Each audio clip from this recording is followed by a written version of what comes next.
नमस्कार, मैं हूं विनोद महला। आप देख रहे हैं दा मुद्दा। हरियाणा में विधानसभा चुनाव को लेकर बिगुल बज चुका है। तमाम राजनीतिक पार्टियां चुनाव जीतने के लिए रणनीति बनाने में जुट गई हैं।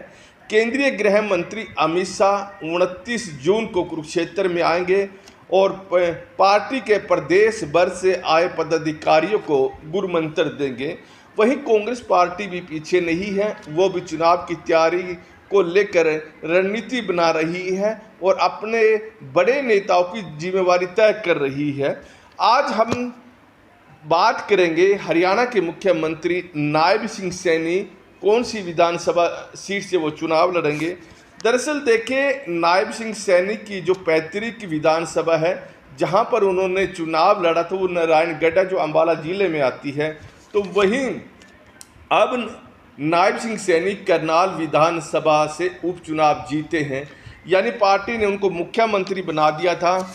और मनोहर लाल को जब मुख्यमंत्री पद से हटाया गया तो नायब सिंह सैनी मुख्यमंत्री बने और मनोहर लाल ने करनाल विधानसभा से रिजाइन दे दिया था और वहाँ उस सीट पर नायब सिंह सैनी ने उपचुनाव लड़ा है। तो देखिए, नायब सिंह सैनी ने इस सीट पर बड़े मार्जिन से जीत हासिल की है। 41,483 वोटों से उनको जीत मिली है। तो देखिए, इस सीट के पर हुए विधानसभा चुनाव में नायब सिंह सैनी को 94,714 वोट मिली है। उनके खिलाफ कांग्रेस पार्टी ने त्रिलोचन सिंह को खड़ा किया था, 53,231 वोट उनको मिली है। अब सवाल खड़ा होता है कि क्या नायब सिंह सैनी करनाल विधानसभा से ही अगला विधानसभा का चुनाव लड़ेंगे या फिर सीट बदलेंगे। क्योंकि अगर हम देखें उपचुनाव में जो उन्होंने जीत हासिल की है, बड़े अच्छे मार्जिन से जीत हासिल की है, लेकिन कहीं ना कहीं जो राजनीतिक विशेषज्ञ मान रहे हैं कि नायब सिंह सैनी ने उपचुनाव तो करनाल से लड़ लिया है, लेकिन अब वहां से वो अगला विधानसभा का चुनाव नहीं लड़ेंगे, ऐसी उम्मीद की जा रही है। इसका कारण यही है कि करनाल विधानसभा में सबसे ज़्यादा पंजाबियों की वोट है और सैनी समाज की वोट बहुत कम है। और अब उपचुनाव की जहां तक की बात करें, उनकी मजबूरी थी वहां से चुनाव लड़ना। और देखें, अगर वो नायब सिंह सैनी अगला चुनाव करनाल से लड़ते हैं तो पंजाबी समुदाय कांग्रेस के पास जा सकते हैं और यहाँ कांग्रेस को जीत मिल सकती है। कुछ राजनीतिक विशेषज्ञों का यह मानना भी है और कहा जा रहा है कि नायब सिंह सैनी दूसरी सीट पर चुनाव लड़ सकते हैं। अब दूसरी सीट कौन सी? अंबाला जिले में पड़ने वाली नारायणगढ़ उनकी सीट है। 2014 के विधानसभा चुनाव में वहाँ से उन्होंने जीत मिली थी और राज्य मंत्री बने थे। तो देखिए, वहाँ भी अगर हम बात करें, जो रिपोर्ट आ रही है, आंतरिक रिपोर्ट है, उसके अनुसार नारायणगढ़ में भी नायब सिंह सैनी के प्रति जो माहौल है वो इतना अच्छा नहीं है। और नायब सिंह सैनी की पत्नी ने जिला परिषद का सदस्य का चुनाव भी लड़ा था और वो चौथे नंबर पर शायद आई थी। ऐसे में नारायणगढ़ की जो सीट है वो भी नायब सिंह सैनी के लिए इतनी सुरक्षित नहीं मानी जा रही है। तो अब सवाल खड़ा होता है कि नायब सिंह सैनी कहां से विधानसभा चुनाव लड़ेंगे। देखिए, 2014 में वो नारायणगढ़ से विधायक बने, 19 में उनको लोकसभा का टिकट मिल गया था और वो शायद उनका अच्छा भाग्य रहा कि वो नारायणगढ़ में चुनाव नहीं लड़े, अन्यथा नतीजे कोई दूसरे आ सकते थे जो दूसरे मंत्रियों के साथ हुआ। कई मंत्री हारे तो नारायणगढ़ में नायब सिंह सैनी 2019 का विधानसभा चुनाव हार सकते थे, ऐसा माना जा रहा है। खैर, अब माना जा रहा है कि नायब सिंह सैनी कुरुक्षेत्र जिले में पड़ने वाली लाडवा विधानसभा सीट से चुनाव लड़ सकते हैं और दूसरी सीट वो यमुनानगर में पड़ने वाली रादौर सीट है।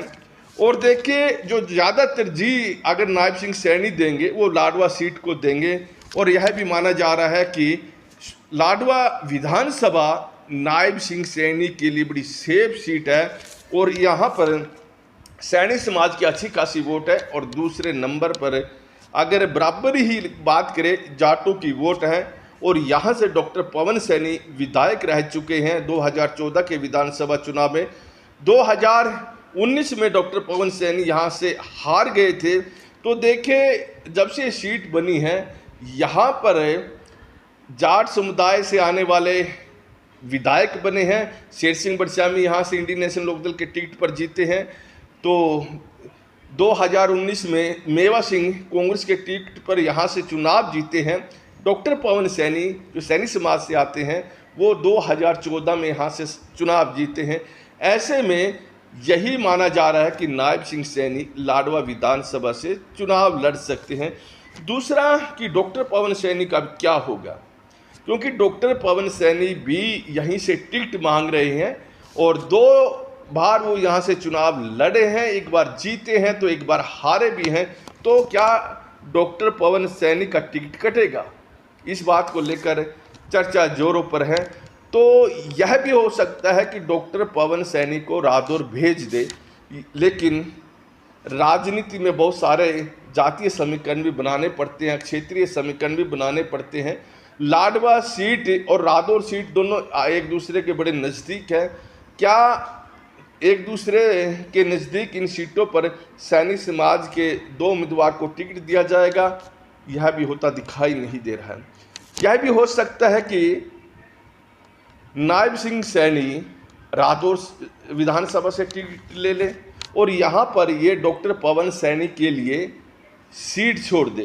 खैर, यह समय बताएगा कि डॉक्टर पवन सैनी को टिकट मिलेगी या नहीं मिलेगी, या फिर लाडवा से नायब सिंह सैनी को टिकट मिलेगी। तो लाडवा से दूसरे और बहुत सारे चेहरे हैं जो टिकट की मांग कर रहे हैं, तैयारी भी कर रहे हैं। हरियाणा सरस्वती हेरिटेज बोर्ड के जो वाइस चेयरमैन हैं दुम्मन सिंह, वो भी टिकट मांग रहे हैं और पिछले 5 सालों से वो गांव दर गांव जा रहे हैं और पूरी तैयारी कर रहे हैं कि लाडवा विधानसभा से उनको टिकट मिलेगी। तो देखिए, दुम्मन सिंह किरमच भी जाट समुदाय से आते हैं। 3 बार इस सीट पर विधानसभा चुनाव हुए हैं। 2 बार जाट समुदाय के नेता जीते हैं तो 1 बार सैनी समुदाय के जीते हैं। तो यहाँ पर दुम्मन सिंह किरमच भी पूरी तरह से दावा ठोक रहे हैं, लेकिन जब बात मुख्यमंत्री नायब सिंह की आती है तो उनका दावा भी कमज़ोर पड़ता है। और देखिए, जब मुख्यमंत्री आएंगे, उनको पार्टी सेफ सीट पर निश्चित तौर पर चुनाव लड़ाएगी, तो उस स्थिति में डॉक्टर पवन सैनी का भी दावा कमज़ोर पड़ जाता है। तो यहाँ अब नायब सिंह सैनी की ज़्यादा जो संभावना है वो लाडवा विधानसभा से चुनाव लड़ने की है। और अगर यहाँ से वो नहीं लड़ें तो दूसरे नंबर की बात करें तो वो रादौर सीट मानी जाती है। और ऐसी कम संभावना है कि मुख्यमंत्री नायब सिंह सैनी करनाल विधानसभा से अगला चुनाव लड़ेंगे। और वहाँ पर जो पंजाबी नेता हैं, इसलिए ही उपचुनाव में खुलकर नायब सिंह सैनी का साथ दिया था कि उनको अगली दफ़ा यहाँ से विधानसभा की टिकट मिलेगी। और इसी प्रेम के चक्कर में पूरा पंजाबी समुदाय नायब सिंह सैनी के साथ लगा था, चुनाव जितवाया था। जो पंजाबी समुदाय के तमाम भारतीय जनता पार्टी के नेता थे, वो नायब सिंह सैनी के साथ इसलिए ज़्यादा नज़दीकियाँ बढ़ा रहे थे कि जब विधानसभा चुनाव अगले होंगे उस समय नायब सिंह सैनी उनको टिकट दिलवा देंगे, इसीलिए वो पूरा मेहनत भी कर रहे थे।